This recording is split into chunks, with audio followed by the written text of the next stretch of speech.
May your spirit rush up like a freshly poured beer or some other spritzy drink. I can't drink out of cans. I mean, listen to that. I cannot drink out of cans.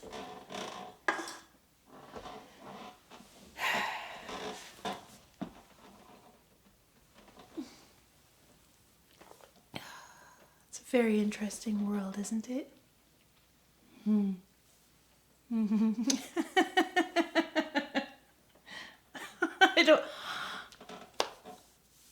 I don't know what to think.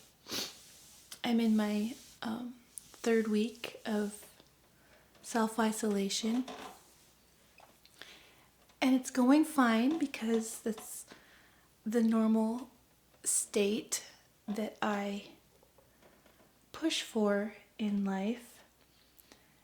However, I mean, I do love people, but I'm never ever bored. I've got a lot of places in my mind I can go.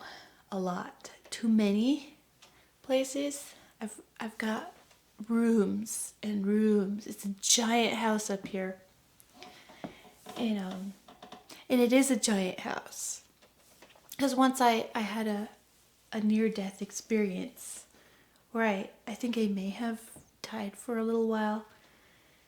And I saw that. I was, a lot of people go through a tunnel when they die and they go towards the light. That's not what happened to me.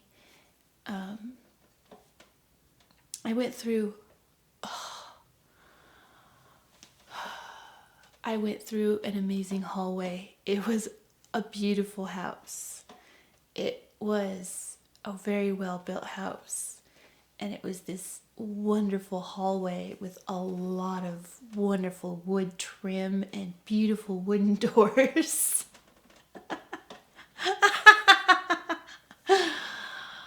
And I was zooming through there, and a lot of the doors were opened, and they were full of people. And I remember one room,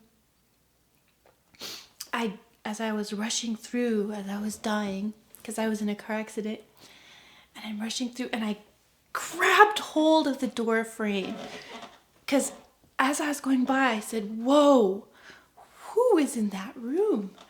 That's a good room." And I grabbed hold of the doorway. I did not want to leave. I wanted to go into that room, and I stopped briefly, and I looked in that room, and it was a beautiful room. It had lots of wood paneling, and the color and the lighting in there was just so cozy, and the voices, it was full of all these people that I knew and loved, and I think some of them I hadn't even met yet. And I was hanging on because I really wanted to be in that particular room, because that room was where I had stored, I'm thinking that's how my brain might work, it's where all the people I really loved talking to and hanging out with were in. There was old people and young people, and they were all in this room glowing, and they had drinks in their hands, and I could hear this like tinkling glass bell sounds and their voices, and they were all having a good time talking to each other in this room of my life. And I was like, that room is the best room. And they were close. They were not self-isolating. They were all talking in these wonderful, comfortable conversations and happy to be with each other in this room of my life. And the force, the force of maybe death or whatever, the great beyond, pulled me like a vacuum. It just sucked me, and I couldn't hold on anymore, and I got sucked away from that beautiful scene.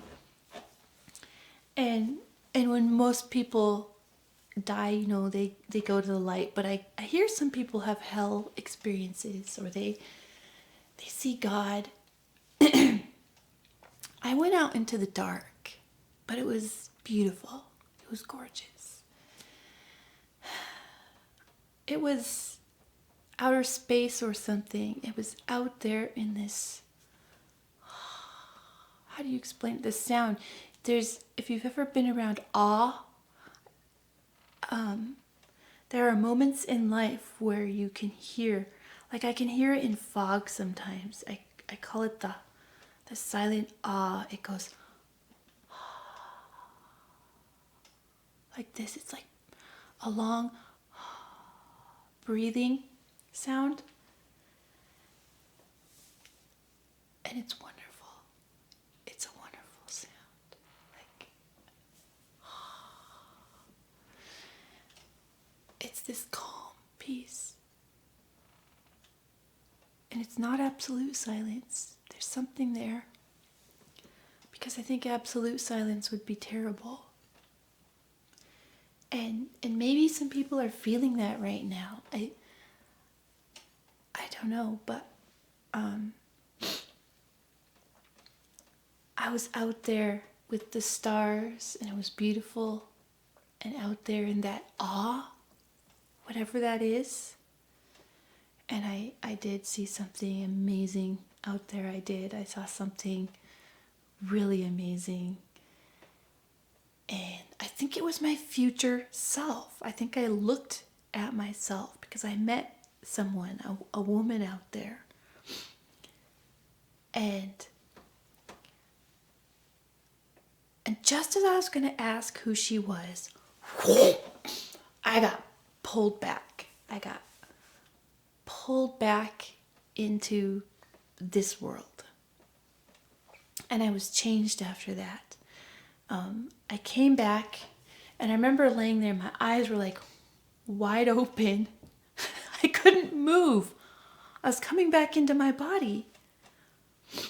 And I was laying there in the car wreck. And the car was upside down, and I was laying on the windshield that was broken. And it's really hard to explain the feeling of coming back into your body, because my eyes were wide open, but I couldn't move anything. But as I came back in more, I could sense things going on around me, and I had a dog with me, and I felt these claws, panic. I felt this feeling of panic around me, and my dog was climbing and clawing over me, and I think climbed over my face as I was laying there, and climbed out the window of my car and had to climb over me to get out. And I was laying there, and as I came into my body, I could finally feel it. It felt like a really long time. It felt like it took a really long time to be able to move. And I climbed out the window, and I looked around, and I wondered where everyone was that had been with me. And I looked, and I could see in the tall grass in the dark, I could see some people standing, and I went over to them, and they were just standing there. There was two of them standing, staring at the car, too scared to go near it because they thought I and the other person in it were dead. And I went over to them, and my dog was standing still and would not move, just wouldn't move. She was traumatized. She refused to move, and she was a bad dog. She would run away and chase skunks, and but she was so scared she wouldn't move, and she was shaking. And I looked around, and I wondered why my two friends were so scared. Like, why were they so helpless? And only my whole perspective was changed. I remember thinking, why are people so helpless? and so stuck on themselves. What is there to be afraid of? I had this feeling of fearlessness, like this world isn't all there is, and we live in a constant state of fear. And I felt very changed. I came out and I was thinking, I just had this beautiful, rushing, gorgeous feeling in me of I'm alive. And worries, we worry about the stupidest things. So I remember yelling at my friends going, where's this other person, this guy that was traveling with us? And they couldn't answer me. They couldn't think outside of themselves. And so I ran back and looked in the car. And the car was upside down and the radio was running, which was very eerie. And I could not see him. And I thought, oh my gosh, where did he go? Did he get flung out? And I walked around the car and all the lights were blinking on it. And I was thinking, where is this guy? Oh my gosh, I have to find him. And I was expecting maybe to find his body out on the grass. Maybe he'd somehow got flung out. I don't know. And I walked around to the back of the car, and I could see through the back window of the car, and his body had gotten flung to the very back window, the back of the car, and he was crammed in there. And the only way for me to get to him was to climb back in through the front window of the car and through the back seat, which I really didn't want to because the feeling in there was so creepy. It really did feel creepy and like death. It was like a bad movie, a horror movie or something. And so I had to climb back in there with the music playing and through the back seat, and I had to fit in there. And I had to reach back, way back past the back seat to him. And he just wouldn't move. He seemed like he was dead. And I remember just thinking, yeah, I think he's dead. But then I had this really, really strong feeling in me like, how dare he? He's given up. Why has he given up so easily? No, it's not time. It is not time, because I thought, he's thinking very selfishly. I could feel that he was gone. And so I went back there and I slapped him really, really hard. I slapped him and I started hitting at him. Because I thought, well, if he's going, it's not going to hurt him any worse if I hit him and I slap him as hard as I can and get him to come back here. So I whacked him really hard in the face. I slapped him and I hit him. And I said, you get back here. Get back here, damn it. You're not leaving right now. You can't. And I commanded him. I said, you come back here. And I want you to come out of the car because I can't drag you out. And he did. After a couple minutes, he started moving. And so I pulled on him and I said, come on. I said, you need to get out.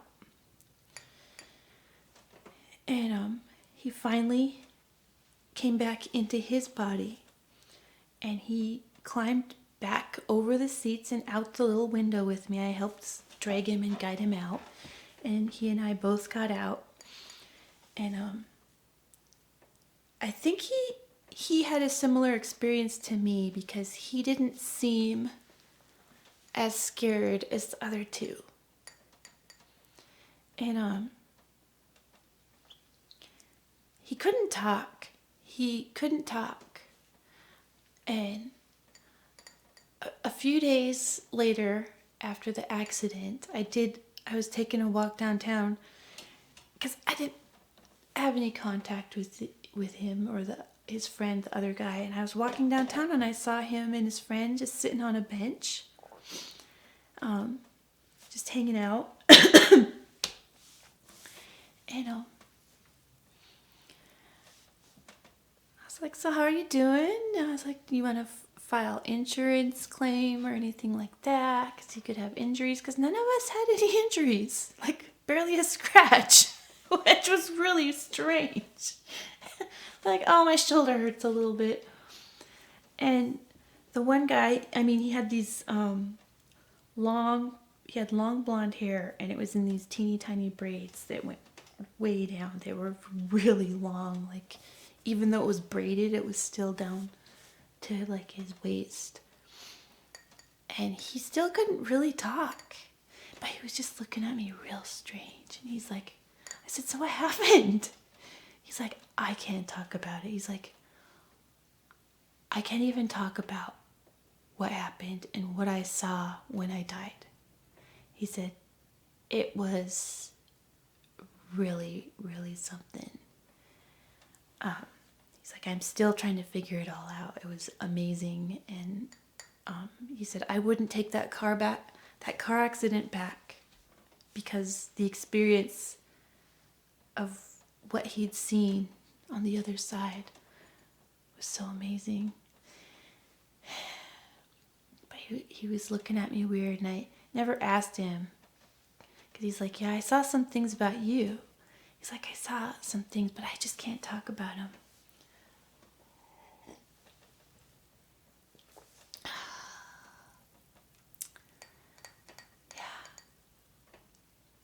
I don't know why I'm talking about that even. That's not what I was planning on talking about. I was going to talk about mosh pits. Maybe I'll have to do mosh pits next after near-death experiences. But, is it possible on a world global scale that we're going through some kind of near-death experience of some sort, and it's affecting us all differently? The two friends that were standing afraid, they also had spiritual experiences, and one of them, my girlfriend, she said it was horrible. She said that she went to hell. So for her, it was very, very disturbing and very different than what happened to the other two of us. For me, it was life-changing. The whole world was different to me, and I really did wonder why people worried about stupid things. Like when the police finally showed up and inspected us and found we were okay, but we needed a ride home, the police officer was not very nice and didn't want to let my dog in the car, but we were way up a mountain road and I couldn't leave my dog out there in the middle of nowhere. And I said, well, I need to bring my dog. And he was very, very upset and mean, and he said, no, I don't want a dog in my car messing it up and getting dog fur all over and slobber and dirt. And she was a medium-sized dog, a border collie black lab mix. Had a minor interruption in the middle of talking about my dog and worries of the world. So I'm back. My camera shut off.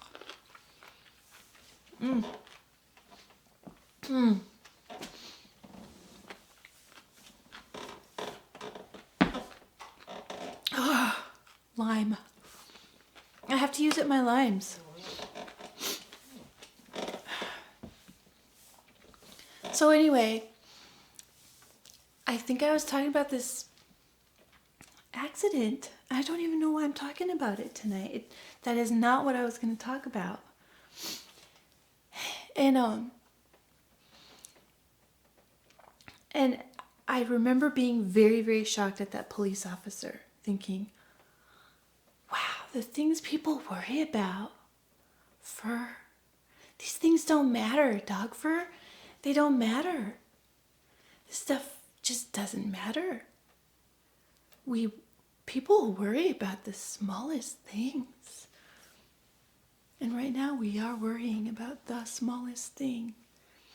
And I'm not being insensitive.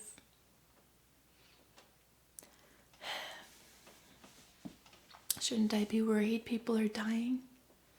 I could be one of them. Well, I'm talking about it. So, anyway, I did make it back into town. The police officer had to let my dog into the car, and I had the dog on my lap. And it seems like it was the middle of the night, like maybe midnight or 1 a.m. or something, and I'm walking home. My friends, I don't know where they went. A couple of them went back in the tow truck that took my car to the junkyard. And I think my girlfriend, she was my best friend at that time. I think she took off. I think she went to her mom's house or something. We were roommates at that time. And she didn't even want to be around me after that accident. She didn't want to be around me anymore. The world had really changed. Just suddenly, boom, like that. And she didn't want to be around me. She's the one that crashed the car. It was my car she crashed, but it was only a car, just a car. That's it. And I'm walking in the dark. I had to walk several blocks to get to my house. And a police car pulls up beside me, and I'm thinking, oh gosh, haven't I had enough of police for one night? What am I doing wrong now? Other than walking around in the middle of the night with my dog. And he pulls up and he says, what are you doing out here? And I said, I'm walking home. I just got back from a car accident. I figured he'd probably heard about it on the radio. And he said, well, you need to hurry up. You shouldn't be out here. You need to get inside. And I thought, what? I can't walk around in the dark anymore? And he said he was driving around the neighborhood making sure everyone was inside because there was a mountain lion on the loose. And he wanted me to get home as quick as I could, especially since I had a dog. And because that can lure these wild animals. And he didn't want anyone out. And he said this mountain lion was on the prowl out there, and he was making sure everyone and their animals was indoors until they could figure out where this thing was. And now I would be very, very afraid if I heard a mountain lion was on the loose, because they're extremely predatory and they get real joy. They just love the hunt and stalking. They kind of seem to enjoy the stalking, and they will stalk people for hours. It's like a game. It's fun for them. And but then I just thought, I just survived a car accident and death, and I don't think a mountain lion is going to harm me. I don't think this is my night to die, even if there is this wild lion out there stalking and looking for blood. And that's a rare thing. Once in a while, a mountain lion will come into town. They'll sometimes come down from the mountains and follow a creek all the way into town. And you'll hear about it once in a great while. A mountain lion will come in and start stalking people's little dogs and things. And you can't let your kids outside. And it's not like we live in the woods or anything. But once in a while, they just get off their path. Way off their path. And this was one of those rare times where someone had sighted a mountain lion and had called it in. And it had gotten into town and was stalking around, prowling, looking for people's little kitties and their little dogs. So I got home, and my whole world changed after that. I ended up, within maybe a week or two, I left. I just suddenly up and left and went to Duluth, Minnesota for a little while. My aunt and uncle were driving through, and I happened to stop at my parents', and my aunt and uncle were going to leave in the morning, and they said they were going off to my grandparents in Duluth, in Minnesota, along Lake Superior. And I just suddenly said, well, take me with you. I'm going to go. I was just ready to let go of everything. It was no good. My whole life was no good anymore. It was done after that. That's how I felt. And so I quick packed my bags. I packed up all my boxes. I really had no possessions. I pretty much, everything I owned except for the bed I slept on could fit in a very small car. And I stuck my things out in the hall, and in the morning I hopped in the car with my aunt and uncle and went to Duluth, and I stayed with my grandparents for a few months up in their attic. It had like this orange painted paper. It had this sloping roof. The room was really cozy, not quite finished, but very, very cozy. And it had this painted orange paper that was very, very old. And you could see all the dark nail heads sticking out of the studs, poking, that had turned the paper dark. So there was all these round spots in the orange paper. And then there was all this old furniture and old clothes and boxes of old dress jewelry and things from my aunt. And photo albums. And I would just sit up there and look out the window and look down on the street and sneak a cigarette, blow my smoke out the window, out the little window, and I'd watch the lady in the yard down below. She'd come out in her bathrobe and put her dog out every day. And then sometimes I would walk around and down in the streets and look at all the old neighborhoods and walk along the old abandoned railroad tracks with my grandpa, because he liked to walk there every day with his little dog.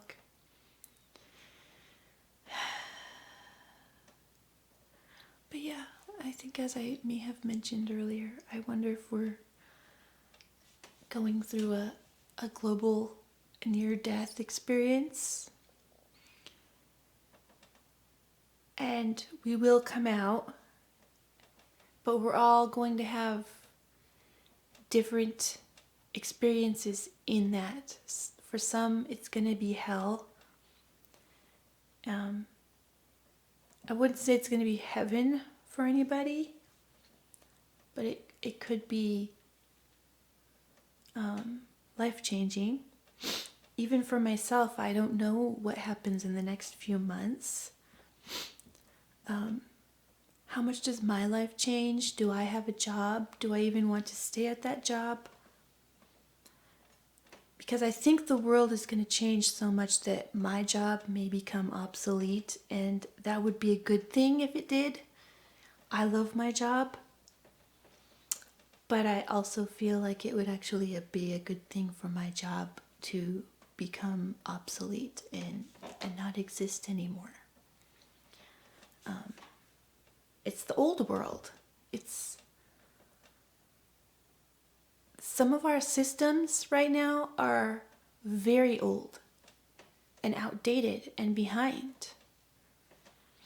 And maybe we're going to go through a kind of death and rebirth.